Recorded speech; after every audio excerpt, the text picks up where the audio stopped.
Kidnapped, walking the scene with you in outfits from the 90s. So keen, the VHS Club, they're the talk of the town. Breaking it down, spreading nostalgia all around.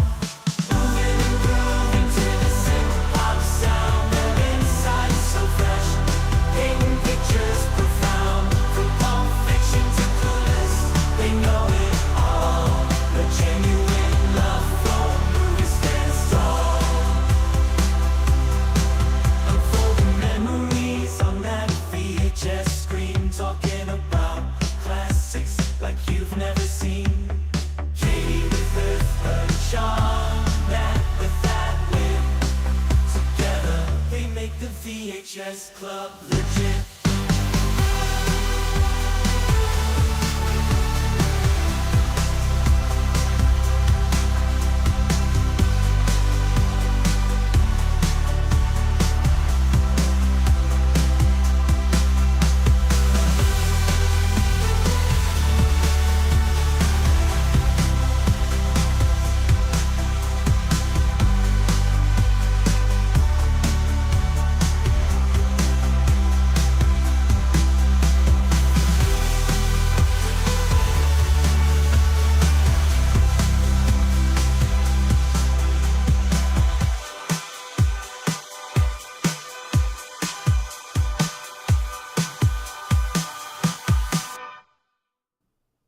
It's too late now. We can't get rid of our pinned comment. It's all Katie's fault.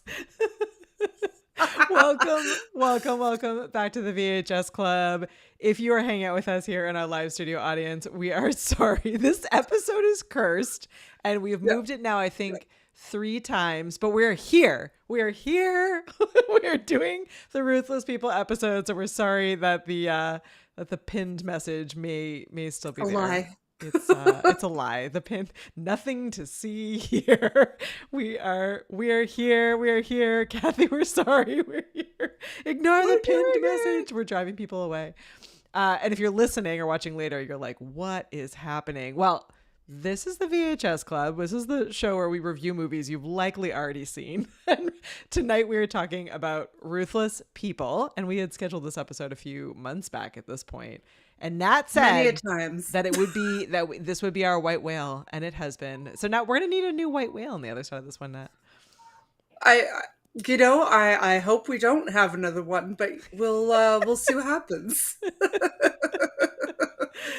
Well, I am thrilled to be doing this one because when you initially suggested it, I was like, I don't think I know that movie. And so I immediately watched it and I loved this one. I don't know why I had never seen it. So if you have not seen Ruthless People, hopefully our episode will help sway you. But it was super, super fun. If you like a dark comedy, this is the one.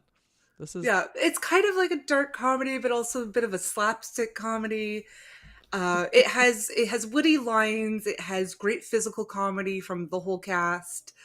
And it's starring Danny DeVito, Bette Midler, Reinhold. And it's so good. It's really just fun. So the quick recap is 2 kind, like young, good married couple, very naive, make a business deal with Danny DeVito, who screws them over and steals basically all their life savings. So their big plan to recoup their life savings is to kidnap his wife for ransom to get their life savings back. Which, I mean, they should have asked for more to begin with, because he not only stole their life savings, but also stole the wife's fashion design and became he stole their design. Off of it. Exactly. Yeah. Spandex miniskirts. Yeah. So they kidnap his wife, Bette Midler, and end up becoming friends with Bette Midler, and he ends up getting arrested for the disappearance of his wife and possible murder of his wife. His mistress is also trying to get him arrested, and basically at the end of it, they they manage to weasel the money out of him, and Bette Midler kicks him into the ocean, and it's a very happy ending. And the nice naive couple go into business with Bette Midler instead of Danny DeVito, and it seems that they will have a profitable, wonderful future. It They it they it all works go off out. into the sunset. It all works out. I think Kathy wins for the most succinct description. Kathy says Stockholm Syndrome, the comedy. It is definitely Stockholm Syndrome, the comedy. What's fantastic about this, which you did not fully mention but needs to be mentioned, is that at the very beginning of the movie, Danny DeVito is actively trying to find ways to kill his wife. Like, he is like beside himself. He no longer wants to be married to her. She's like in his mind. She's like destroying everything. She's spending all of his money. She clearly doesn't care for him. He clearly doesn't care for her. She's spending all the money. So he's trying to kill her anyway. So when she gets kidnapped, it's like the perfect turn of events. And what I absolutely love about this movie is that every time Ken, one of the kidnappers, calls, and he's this Judge Reinhold is playing this like incredibly mild-mannered, patient, wonderful person, and so he calls and he's always like, he's super patient, but he's also trying very hard to be serious. And every conversation, Danny DeVito is just like, okay, and he's like, well, no, but seriously, like, if you don't come here, we will kill her. And he's like, all right. Oh no, and like hangs up the phone, and it just gets more and more and more ridiculous as the movie goes on, and yet somehow still manages to be, it's not that it's believable, but it doesn't, like, it still stays the line of being funny and like sarcastic and layered and like a farce without it being completely over the top ridiculous. So you're kind of like, okay, this is a lot. Like, it really walks the line nicely. I think it's great. And I love that we have Jerry hanging out with us, who's here live, because this is the movie for Jerry. So yeah, we also have to mention Bill Pullman plays like a bleach blonde, complete airhead. Like, it's a running joke throughout the movie that he must be the stupidest person to have ever lived. Yeah. Like the police, when they're trying to, so the final like handoff, Danny DeVito is giving Ken the money for the ransom. Bill Pullman goes to, who is, by the way, dating Danny DeVito's mistress. Yeah. It's her real boyfriend. Yeah. He goes to rob him, and he's like, there's like 1,000 cops here. What? Where? Like, you're trying to pull my leg. It's like, they literally get on the loudspeaker, like, just give the money to Bozo the Clown, because he's wearing like a Bozo the Clown like disguise. Yeah. And we have to mention there's a serial killer. What was it? The bedroom killer? Oh yeah, the bedroom. Yeah. So this movie is so layered, but it's also like no one knows what's happening in this movie, short of maybe Bette Midler. like everyone else throughout this movie has no idea. So you have Danny DeVito, who is married to Bette Midler, and he just wants her dead, and then she's been kidnapped. And then you have his mistress and her boyfriend, who is played by Bill Pullman. This is his debut movie role, so like he's brand new and fabulous. And then you have the cops who believe that she's actually been kidnapped, and that Danny DeVito is like really upset about it, and meanwhile he's not. But there's this moment where the mistress is also trying to like blackmail, and like she's also trying to like get money out of Danny DeVito, and it goes horribly wrong because of how dumb Bill Pullman's character is, and so he ends up videotaping this like epic sex scene, which he like thinks is someone being murdered, and so the whole thing is just like more and more ridiculous, and yet again like not so ridiculous that it's like eye roll and you can't like stop, like you want to stop watching. It's just so like, it's so good. It takes it there and then kind of pulls it back and takes it there again. And I love Bette Midler. They get her to their house, so they kidnap her and take her home. They try to chain her up in the basement, and after a couple attempts at running away, which was so funny because chloroform plays like a big character in this movie as well. Chloroform is the main character in this movie. Yeah. So Ken like gets the chloroform ready to knock her out again, but she's fighting him tooth and nail, as you would. And then he ends up accidentally chloroforming himself and then her. And it's like they both pass out on each other on the floor. It's Yeah. so funny. Yeah. But then for the rest of it, when she's back in the basement and she's like, you know what? And she has TV, she's being catered to. They give her a change of clothes. She gave them like a list of things that she wants. And she just is watching exercise, like daytime aerobics TV, like used to be very normal in the 80s and 90s, where you could just like in the afternoon there were like soap opera, or before soap operas it was aerobics, right? So, and she's just working out, she loses a bunch of weight, she's super living her happy. best life. Being kidnapped is the best thing that has ever happened to her, which is just glorious. And this is like an absolute true comment. So Jerry says it's kind of the same plot as Seinfeld or Curb Your Enthusiasm, where the different plot threads are unrelated but wrap up in the end. It's 100% like a Curb or a Seinfeld episode. I agree that I think it's just absolutely great from that perspective. So I love when Ken is out meeting with Sam Stone, the husband, to try and finally do the ransom drop off, which again the husband doesn't show up for. The girls end up bonding over her weight loss, and the wife is a fashion designer, and they do like a little sort of fashion montage and come up with a business plan. So then by the time he gets home, you know, his wife is like, oh yeah, she's gone. He's like, what do you mean? Like, you just let her leave? Now she knows where we live. And she's like, no, we're going to be business partners. He's like, that didn't work out well with Mr. Stone. Why would it work out with Mrs. Stone? And then a serial killer breaks into their house as like Mrs. Stone comes back with the business plan in hand, and he ends up falling down the stairs and dying. So then they end up using his body and pretend that to pretend he was the one that kidnapped her. So they all got away scot-free. Yeah. So it's just like this whole little, because it's like, why mention, you know, the serial killer at all? And like, oh man. Yeah, it's so good. Well, I've been taking a note from one of the other podcasts that we've been listening to and spending time with a lot lately. So Cinema Psychos podcast, we had Brian on a couple episodes ago, and they always share reviews from other people. So I found these two that I thought were just awesome. There were like not very many bad reviews, so these ones are just positive, but I thought it was great. So David says it's the best 80s movie I've seen starring Danny DeVito and Bette Midler, which I think it is. I would argue it is as well. And I love that Tobias says, I love this movie. It's hysterical how it's played out and the future careers of many of these stars are had. If you want a comedy about relationships, weight loss goals, and revenge, this is the movie for you. I was like, absolutely, Tobias. I agree with you on this one. It's all about weight loss, revenge, and relationships. It's just perfect. Perfect description. Yeah. And I love, like, she seems to be there for what, about 2 weeks?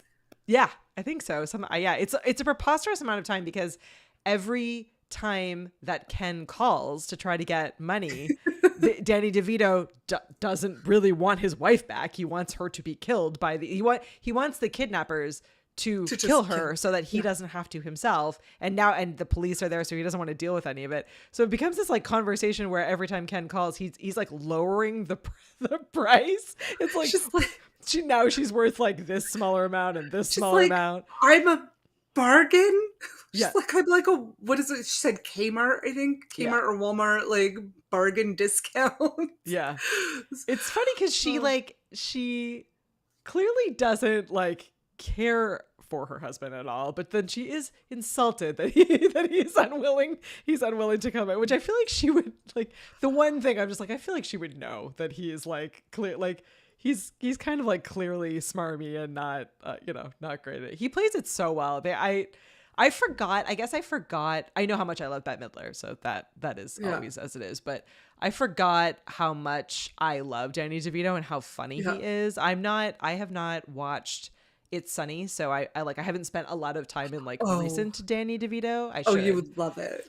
It's out of pocket. It's really good. But this definitely reminded me how much, like, how funny he is, and I mean how funny like the three of them are. Like Judge Reinhold also was like a big comedy name back in the 80s and 90s. Bette Midler, like this was this was not a series of movies. This is an individual movie, but this kind of there were probably like at least 4 comedy movies that Bette Midler did in this era that were many of them through Touchstone Films, which would become Touchstone Pictures, that were like in this kind of genre and in this kind of space. So I like now I'm like, oh, I want to go back and watch all. I want to go back and watch all of them. Business. Yeah, She did Big Business. What else? I think What other Kidnapped ones by were there? Kmart. Kathy's helping us there. Yeah, Thank you. It is so good. Yeah, she Paul will update us here with all of his fun facts, but yeah, there were a couple other ones. There's Beverly Hills. Oh, it's been a week, you guys. Anyway, sorry. There's a bunch of other ones that she did in this era that were all like probably not as funny as this one. I definitely think that this one's the best of the ones that I've seen. But Yeah. oh, there we go. Paul's helped us out. So Big Business, 1988. Ruthless People, 1986. Outrageous Fortune, 87. Down and Out in Beverly Hills. Thank you. That's it. 1986. Yeah. So it is yeah, I think it's definitely the best of all of those. And I do love this fact. So I didn't research a bunch of facts for this one because it's been a bit of a crazy week, but Paul's here to help us. But I did see this one. Bette Midler claims that Danny DeVito called her twice after the premiere of this film, once to congratulate her and a second time 20 minutes later, during which he and Bette Midler broke down in a nervous frenzy over how terrible the movie was and how their careers were over. But spoiler, the film went on to become a box office smash. So I think they definitely, it sounds like they had a moment of like, oh, is this like Panic. too dark and too sarcastic and too weird? But it definitely wasn't. It was pretty great. I love the scene when he closes a big business deal. He plots with his mistress about, not really with his mistress, but he tells his mistress his plot to kill his wife, how he's going to chloroform her and throw her off a cliff. And don't worry, she won't feel anything because she'll be out cold. They'll chloroform her, she'll be asleep. She won't even know what's happening. And he gets home and can't find her, finds her dog, tries to chloroform the dog. Yeah, hates the dog, yeah. Hates the dog. And when he gets the call from the kidnapper, he pops a bottle of champagne and starts dancing around the house. It's so funny. The way he's like dancing, kicking his legs, sloshing the champagne everywhere. He's just, the physical comedy in this is really good as well. The physical comedy, and I like, not that I would never be in this position, but but if you think about it for a second, like, you know, here's this guy, he hates his wife. He's like already like along the way to plan to kill her. And she gets kidnapped. Like how perfect is this turn of events that then he doesn't really he just has to play the like sad, you know, mopey, like heartbroken husband whose wife is kidnapped. And I don't know. We should talk a little bit too about the police, because the police are equally incredible in this, where they just like, they come in and they're, you know, originally like they, you know, they're shocked and they hear his story. After he's done drinking his champagne, he like wets his eyes and comes down and pretends that he's been crying. But then they like pretty quickly start thinking that maybe he's involved in some way or another. And so it goes from like, you know, is he actually this like grieving husband, or is he actually, you know, behind the entire thing? And it's funny because he's not. He would have been, but he's not actually behind it. The boyfriend of his mistress is sent by the mistress to record Sam throwing his wife off the cliff. Yeah. So she can blackmail him and get all his mistress money. Yeah, exactly. Yeah. But what they actually filmed was the police commissioner having a rendezvous, an amorous rendezvous with a lady of the night. A lady of the night. So he is so stupid. He just hears the woman screaming and moaning and thinks she's being murdered, because that's what he was expecting to see. So he doesn't actually really look. He just films it. And then when the car drives away, he goes back to his girlfriend's house, gives her the tape, but when she hears the screaming, she just turns it off. She's like, that's sick, I can't watch it.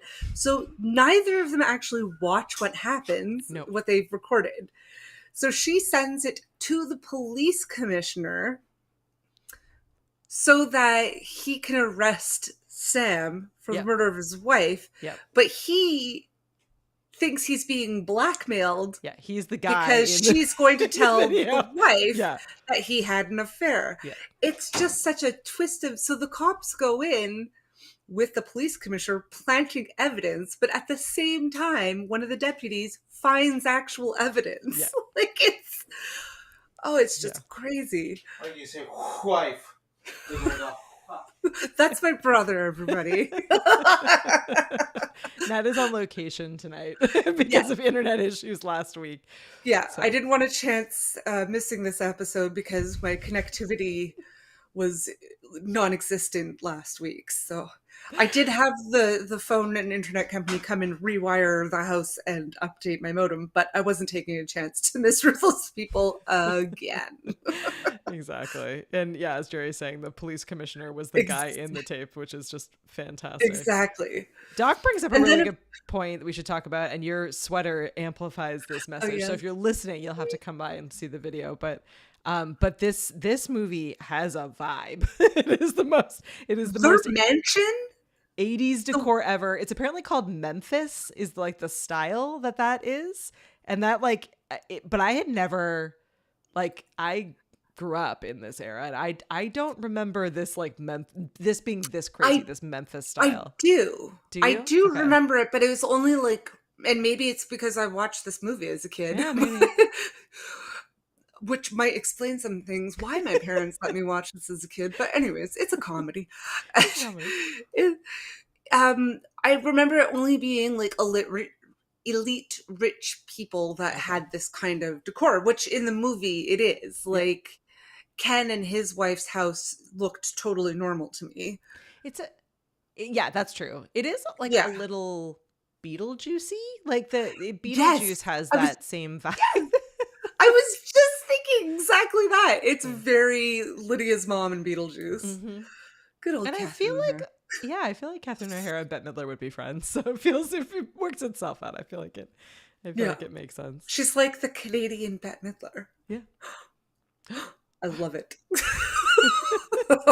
There, Paul's got the details for us. So the colorful geometric furniture throughout the stone residence is in a style that has become known as Memphis.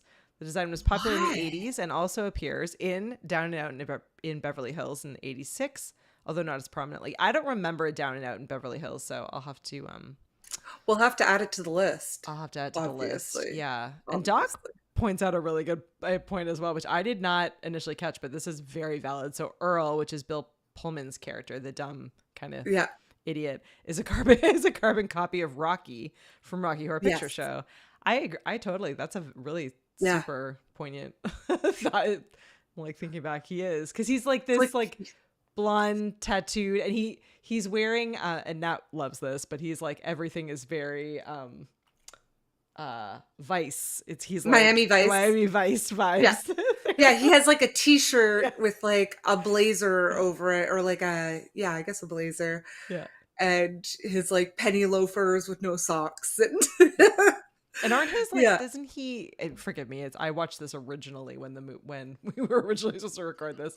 But aren't his doesn't he have pets that are named after characters in Miami Vice? I feel like he's got cats. Tubbs.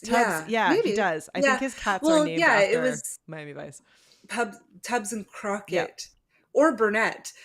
Don Johnston's undercover name was Burnett, which is my last name. I always thought that was super special.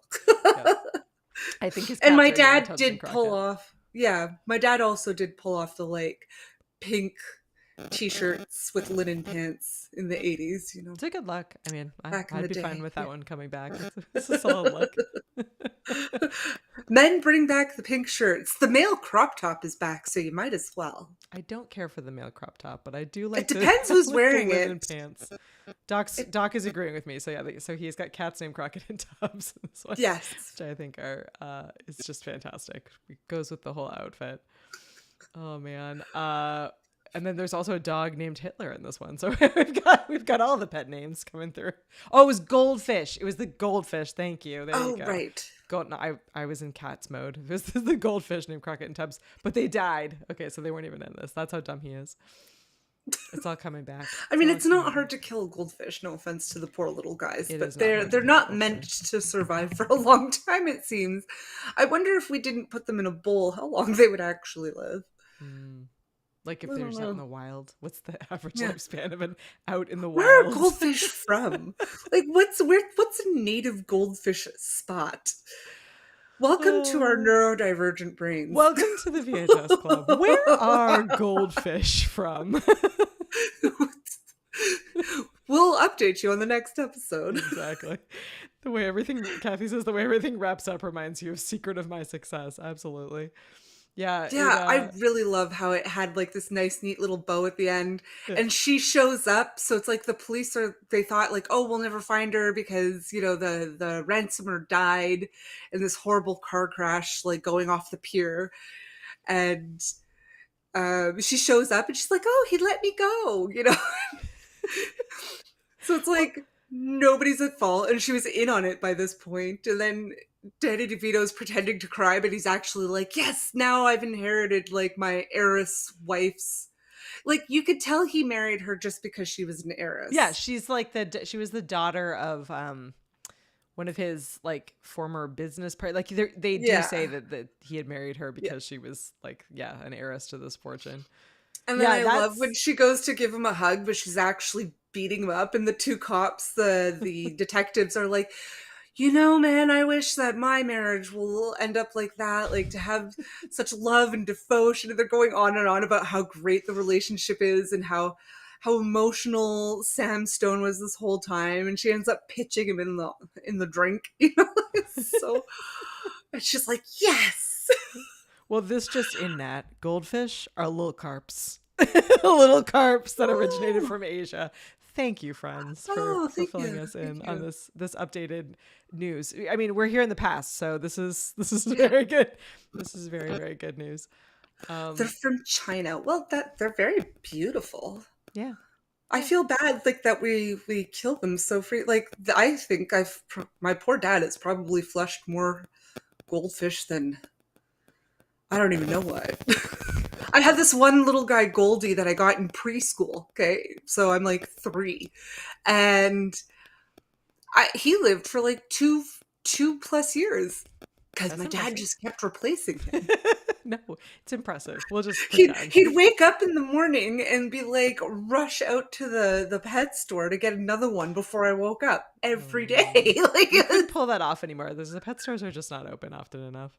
No. I don't even know if there is a pet store anymore near me. Like, it's just not a thing anymore. But yeah. Yeah. My gosh. I'm looking through all these amazing comments. Thank you, everyone. Jerry saying the kidnapping heist is also similar to Who's Harry Crumb, which came out around the same time, maybe a little earlier.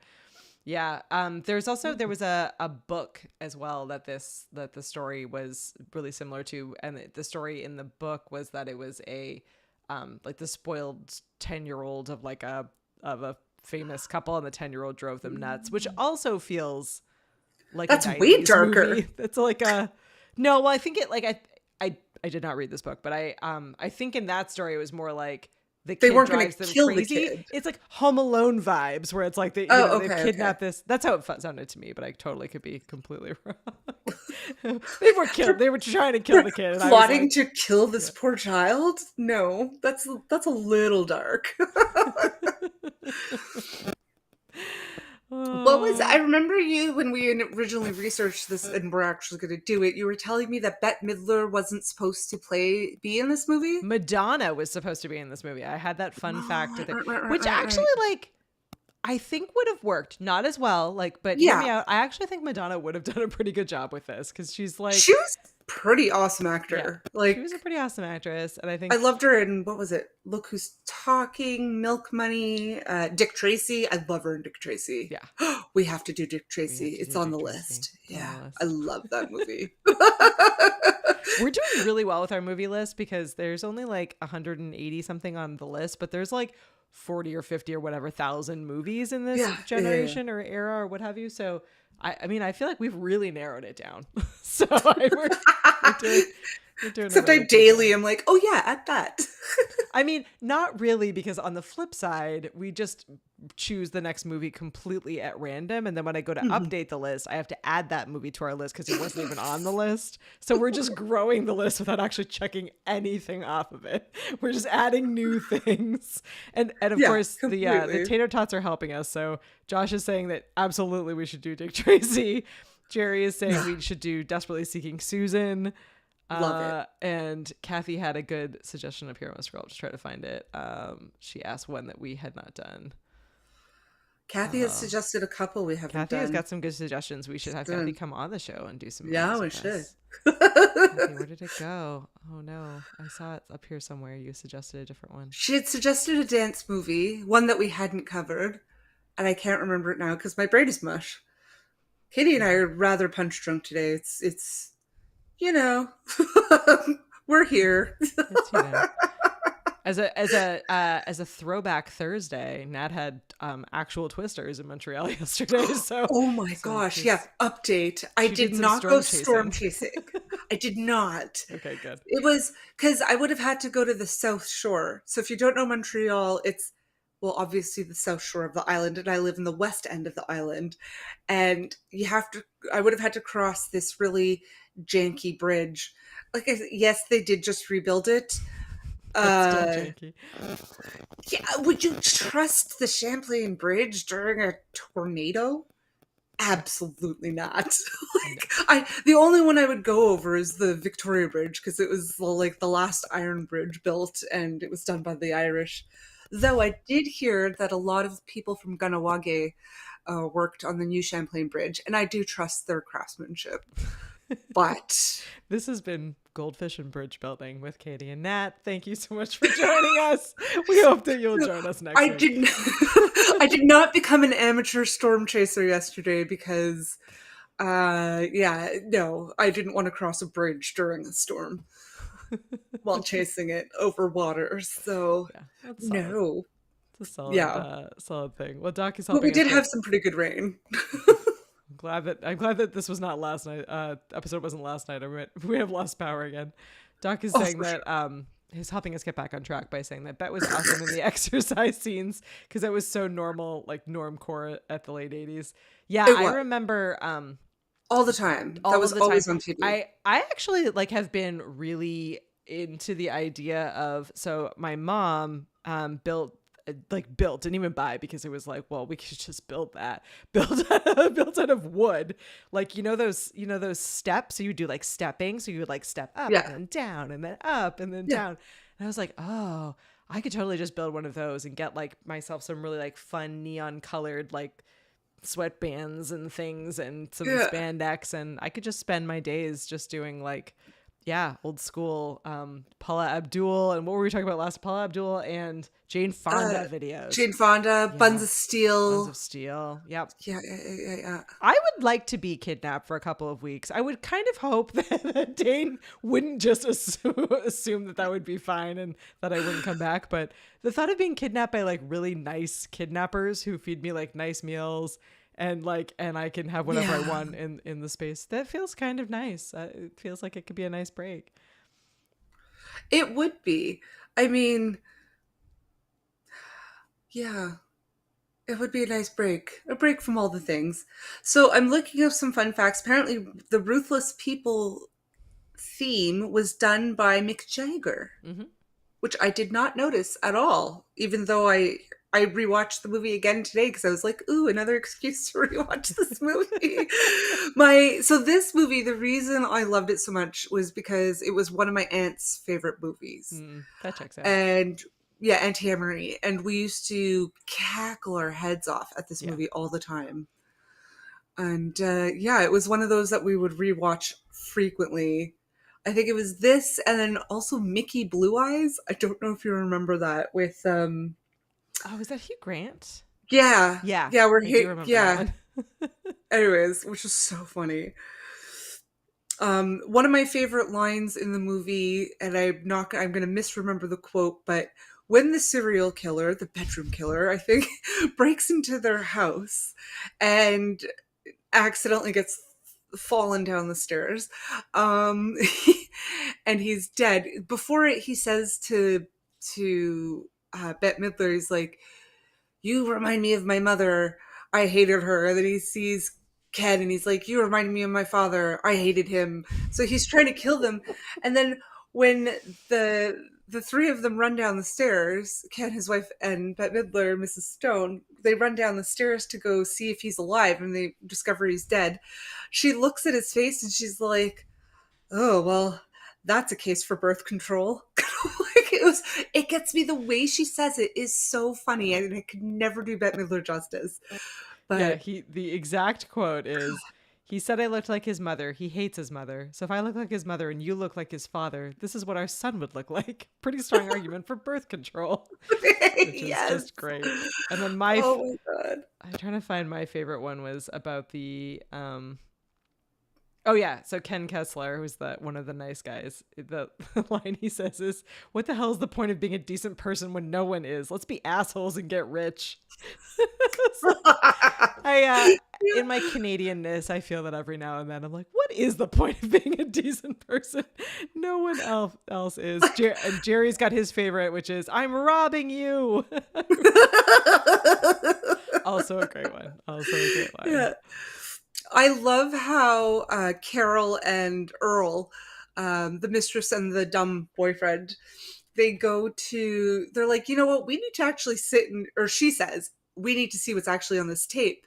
So they go to like a TV video store, or like a Radio Shack or whatever it's called. I miss Radio Shack. And they put the tape, the VHS tape into the TV or into the VCR to watch it, but it goes on all of the television, the whole store. Yeah. And you hear in the background, "Hey, that's my husband." Which also, like, why did she think it would play only on one television? Yeah, I don't know. I don't know. But this again, and I feel like I've said this about a couple of movies, but if you have not watched Arrested Development, please watch Arrested Development, which is not a movie. It is a TV series, 3 seasons, and technically a bonus 4th season on Netflix.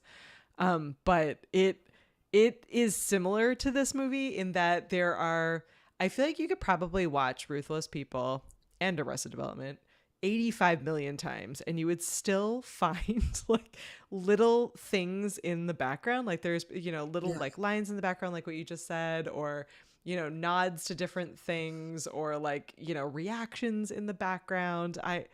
You're totally reminding me, which I had forgotten until you said that line, that there is this entire scene in this movie where, so Ken is he's a salesperson at this store where they sell stereos and like all kinds of equipment. And there's this like awesome scene where he's not even a good salesperson because he's like way too nice. And there's this always gives the people the best right deal, the more affordable sale. He's like a used car salesman, but only for stereo equipment. And so there's this like young couple that comes in that are like, basically teenagers, and they're trying to buy this stereo, and he's like supposed to clearly sell them on like this very expensive, you don't need this at all stereo. He's going through this whole spiel, and then he like actually sees them, and he's like, "You don't actually like need this."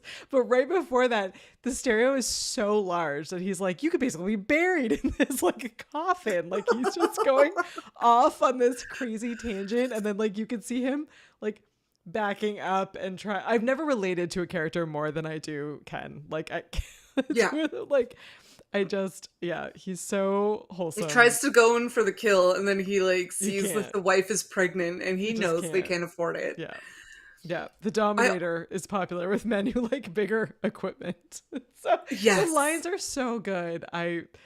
They're just so fantastic. Yeah, as Kathy said, they're Easter eggs, and there's just so. I also love when the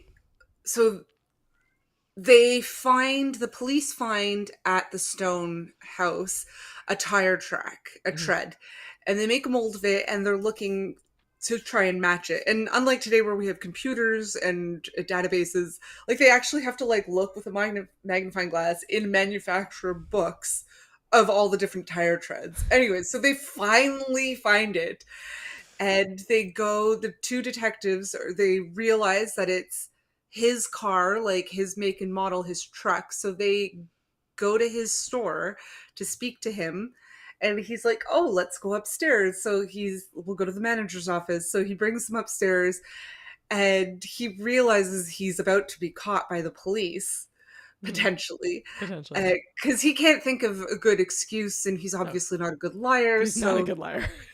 So what he does is he's like, I have the stomach flu. I'm just going to go to the bathroom. And he's climbing out the window of like the second story of this building. Yeah. And you could hear him like, he's grunting and they're like, oh man, that poor guy. Because he's trying to like pitch himself out this Yeah. window. Yeah. That's too small really for him to fit, but he does manage to fit. And then just as he's like 3/4 out the window, the police get a call. And again, because no cell phones, so it's a landline, so he has to go take the call. And they find out that from the commissioner that Sam Stone did it. Yeah. Well, So, because the commissioner is like, being blackmailed, like thinks he's right, being well, blackmailed. correct. Yeah. Sam Stone actually didn't do anything except not pay the ransom. But Yeah. so so they're like, oh, case solved. So they're like, okay, bye, sir. Like, nice to meet you. And they just leave, but as they're leaving you see his feet dangling, and if they had looked up for 3 seconds they would have been like, wait, this is suspicious. But they don't. It's so like, yeah, Yeah. just all the little things in it that are funny. Yeah, it is absolutely one of the best. Well, I hope we have we have convinced mostly just Val and Josh, because it seems like most other people in the chat have already seen this one. And if you haven't seen it, please do. And if you have, watch it again. Like now that we've been chatting about it, I'm like, I just need to watch this one again. I don't think Dane was home Yeah. when I watched it, so he'll be a good one to rewatch with. Next date night. Yeah, because I think that like what you said about you and your aunt watching it, I think is really valid. And one of the best parts about watching movies, and even in some cases rewatching them, is that like I feel like movies like this, you need to be watching them also with the right people. Like I was definitely laughing at watching this. Like I thought it was funny, but there's something about like hearing other people's laughter in the room, like when you're having that shared experience. It's the same for comedies as I think it is for horror movies. It's probably not quite the same for other genres, but those two specifically, where it doesn't hit the same when you're by yourself. Like it's like I could watch movies like this that are hilariously funny over and over and over and over again if I'm with someone else who like is willing to just be like out loud laughing crazy, like just in the moment with me. But if you're watching it by yourself, it's kind of like it's a little bit different. Like I could have it on in the background, I still might like laugh to myself here and there, but it's not that same like full belly laugh or full experience as if you're watching with someone else. I have to say, watching movies with my Uncle Peter, he has the best laugh. Yeah, you need someone who has so a when good laugh. you could watch the dumbest movie, and if he finds it funny, it's so funny.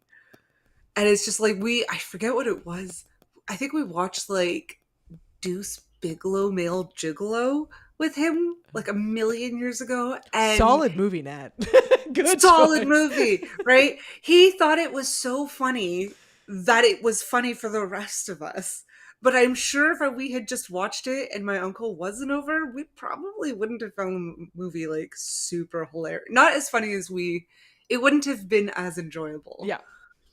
Yeah, it is. There's something about it where it is a shared experience, which is why eventually we will get up and running with our Discord so that we can do some kind of watch party. I have not forgotten it. I just haven't figured out the best way to do it in the way that we want. So I'm getting there, I promise. But yeah, I do think that like watching a lot of these together, or even all of you who are hanging out with us right now in our live studio audience, sharing like quotes and facts and keeping us on task and away from goldfish and other distractions, it makes the experience much more fun than when you're Yeah. just, when you're just by yourself watching some of these. So this is definitely one that, like, where you have those movies where you like are desperate for someone else to watch it for the first time with you, because watching there, like, you can't wait for like the funny thing or the scary thing or whatever to happen. So you can kind of like look over and be like, it's coming. I can't wait for your laugh.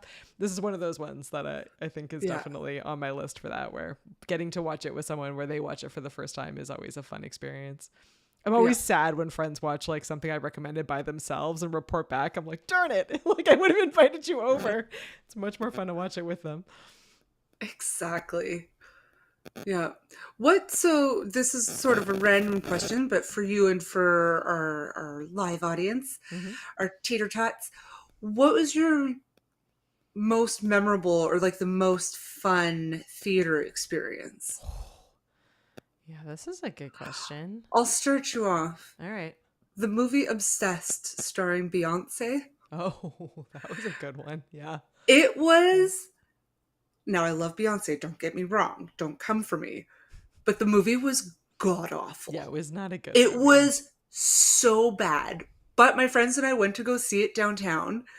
And it was so bad that the audience, like, people started heckling the movie as we were watching it. And that just became, like, a group activity. Yeah. The whole theater was involved with, like, oh no, she's gonna go up the stairs. Or, oh, like, it was the most fun I have ever had in a theater.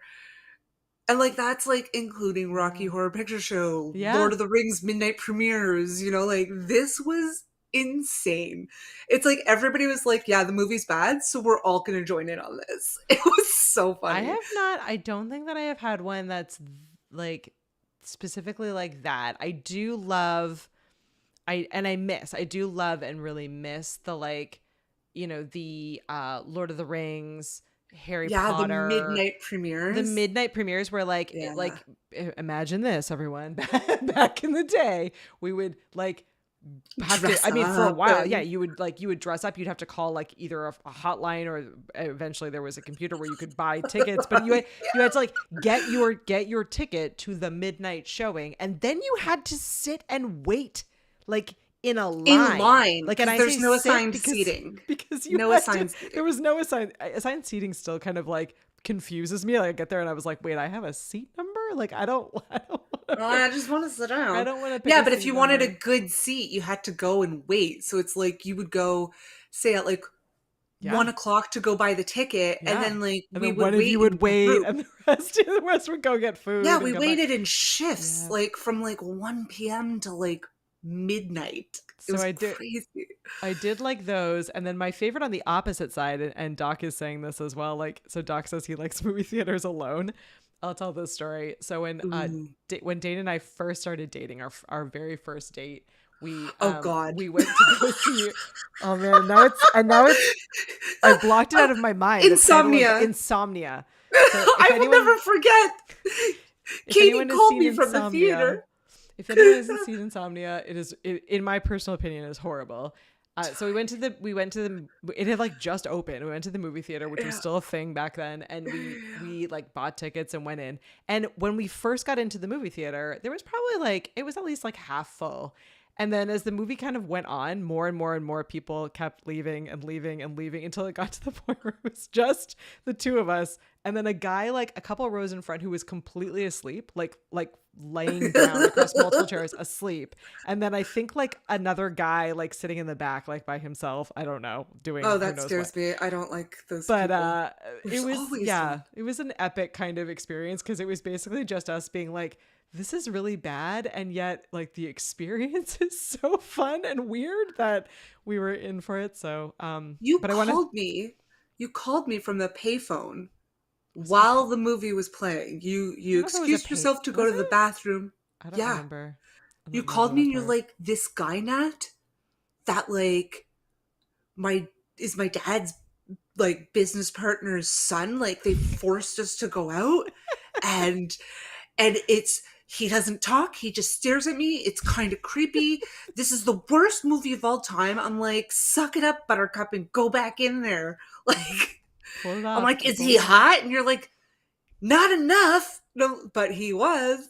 Because He now was. you're married. And now It I'm was, it married. was the funniest. I will never forget that a day in my life. I think it was starring Robert De Niro, and it was something like, where was No, it he? was In like Iceland or something? Robin Williams and Al Pacino. And Al they're in Pacino, like that's they're it. in yeah, somewhere where it's like day all night, like light all Yeah, night. where it doesn't, for a Yeah. couple of months a year, it doesn't, anyways, there's no nighttime. Oh my God, that was the funniest. All right, we got to go through some of these amazing experiences from the tater test. Yes, please. So Val says, and I have friends like this, friends and family like this. Val's horrible to watch a horror movie with. It's not cute. My sister-in-law is like this. She would literally like push me into everyone in order to get away. Paul says Rocky Horror, the audience. Absolutely. A good Rocky Yes. Horror experience goes a long way. Toast. Fridays with a group of like 40 friends on Thanksgiving Day. Yeah, absolutely. Like something about like a large group of your people.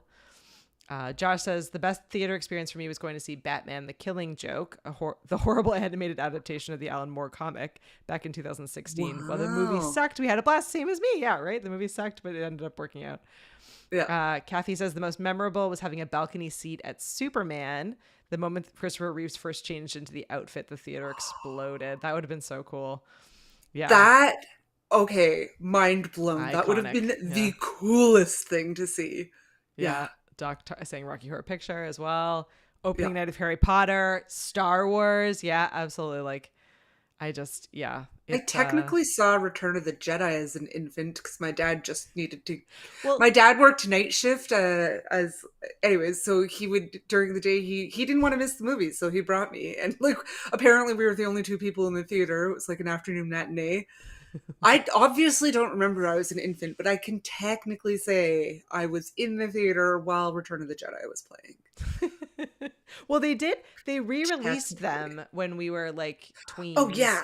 Because We went to go see because all of them. 1, 2, and 3 were coming out, which did not turn up to be as good as the hype, but it was fun to watch the re-released ones though.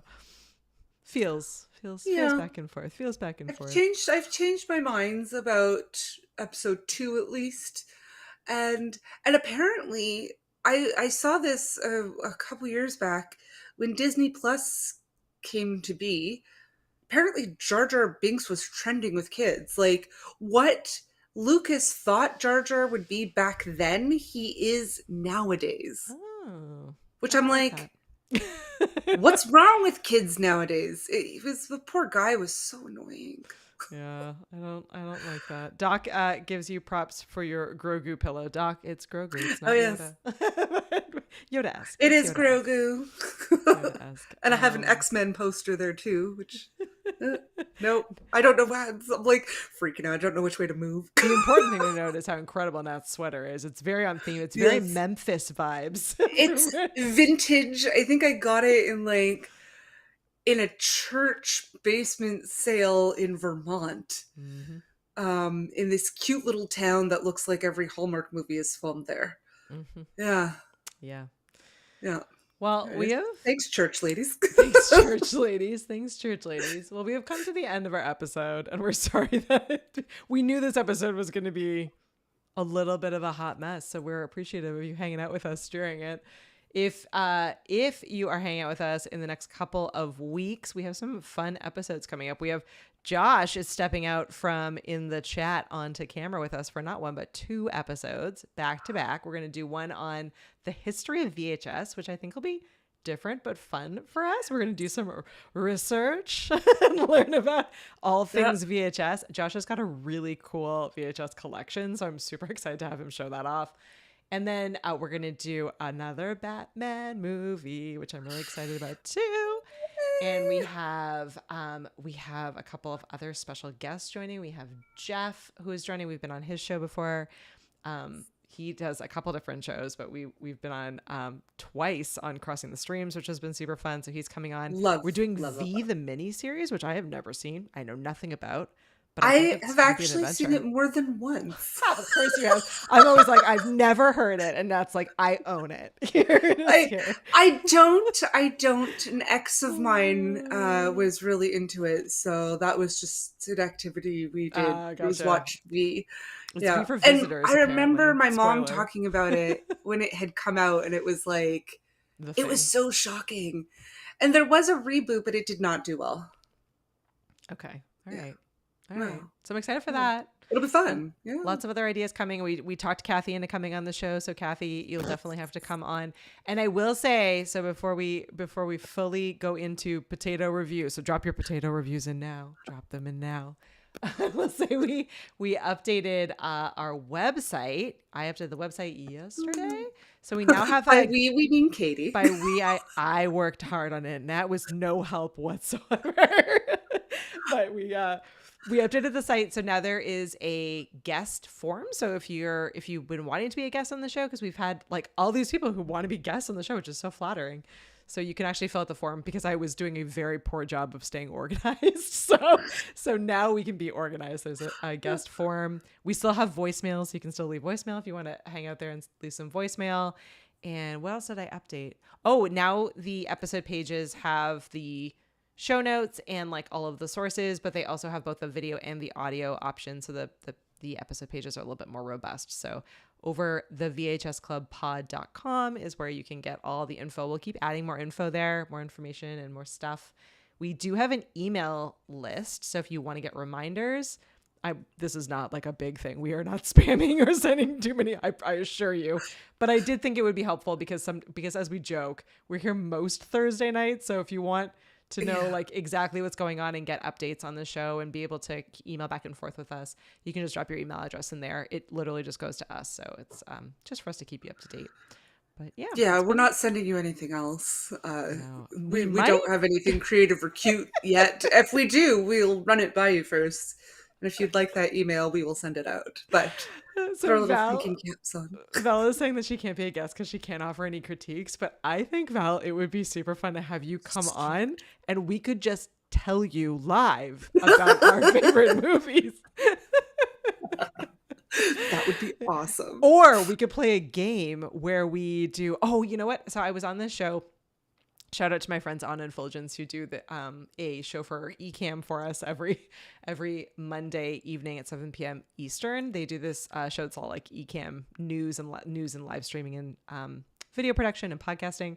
And they always do like a game at the end of the show where you can win cool swag and prizes. And they had done this thing that I think we should do live with Val, where they had like emoji, and the emoji together made the name of a movie. Like, Oh, yes. you've seen those? And I was in my glory. So like we should just come up with a whole bunch of these and we could live quiz Val on screen and see if she can get it. It won't be at all Poor useful Val for wouldn't get any of them. No, she knows these movies. She just hasn't seen them. There's a difference. I think I don't know. I think she can We do love us. this. We can make teams. We can make teams of some sort. So Kathy says 4. She's got 4 potatoes. Paul has 5 fish. Doc has 5 clowns. These are always my favorite part. See, we could do emoji rating. What do you think, Nat? Where were you at with this one? For me, it's 5. It's I 5. like 5 champagne bottles. Champagne bottles. Yeah, what else could it be? Dogs. It could be exercise equipment. Is there an exercise equipment emoji? Probably not. I'm sure there is. There's Maybe. probably like a yay. Yay! We're at 5. I didn't have the heart to do less than 5. It was just such a fun watch. Such a fun watch. No, Val. She's like, oh my god, you guys really want me to be stupid? I was like, no, you make us so happy. No, are you kidding All of me? the tater tots just make us so happy. We love what you guys give. You guys give such good energy. So our like slogan for the show has always been that we're here to review movies that you've likely already seen, and the fact that you haven't seen most of these is so That's heartwarming and glorious to me. It is not a slight. It is pretty awesome. And what's been kind of funny is that I thought that I had seen way more movies than I have, so I'm a total sham up here because I'm like, oh, I've seen that. No, I have not. I have not seen that at all. I did not see this one. And Josh thinks he's got 4 potential taters for his score. We'll have to send Josh a VHS copy of this one. It's got such a great cover. There's something about the like 80s vibe font and the hot pink and the like cartoony people. It's a great cover. It's a great VHS cover. I'm sure there's probably other options for it, but it's a great. I think so. Ooh, but yeah. still, good. Yeah, see, there you go. This is this movie. So champagne, DNA, working out, poodle, clown, money, police car. If you're Love listening, it. That kind of describes it. Yeah. Hey, that describes it. Pretty Well accurately. done, Doc. Well done, Doc. Incidentally, didn't Bette Midler's character in the Disney cartoon Oliver and Company, That's which a had an good all-star one. cast starring her and Billy Joel and many, many other very famous people. I think her character was a poodle. Oh yeah, Yeah, you're taking that's me back. adorable. We need like a so my son came to me the other day and said that he and his friends, they're having a sleepover this weekend, and what they really wanted to do, are you ready? I love What they this. really wanted to do for their sleepover, all 12-year-old boys, was have a Disney princess movie marathon. And would that be okay? Is that okay if they Nice. watch Disney princess movies? And I was like, absolutely, watch the Disney princess movies. I am there. Can I sit creepily in the back and participate in the Disney movie? So yeah, so I'm gonna catch up on some of the Disney princess. Granted, he had different vibes and feels on like what a Disney princess movie was. His favorite's Moana, and I was like, well, she's not really a Disney princess, but I'll include Yeah, her, but I you know. mean, She's a there's warrior. Princess Leia as a Disney princess. Oh, yeah. Frankenfurter is a Disney princess, apparently, because Disney got the rights to Rocky Horror Picture Show. Oh, Kathy's going to work on her movie emoji game where we're going to be ready. This is totally Anna and Fulgen's idea. So if you're watching or listening, please swing over and watch ECAM Network News on Mondays at 7 p.m. Eastern. It is a much better show than ours from this particular perspective. But yeah, it's not as weird as ours, though. We're holding on to our weird. We're quirky. It Val, works for us. so here's the new concept, Val. Okay, new idea. You come on and you sing one of the songs from the movie, and then we have to guess the movie. See, we can be the people who are like, no idea, keep singing, keep going, no idea, keep on singing. Yeah, that could be fun. It could be fun. Bette Midler's a great singer too. Oh yeah. This makes me so. Anyways, now I'm just going to go binge a couple of Bette Midler movies. Definitely Big Business. I remember loving that movie when I was a kid and loving the outfits. Yeah, that one was fantastic. The whole twin swap. I don't remember the Down and Out in Beverly Hills. I may have to watch. Maybe I have not seen that one. I could have another enjoyable moment. Yeah. Well, it'll be a surprise. It'll be a surprise.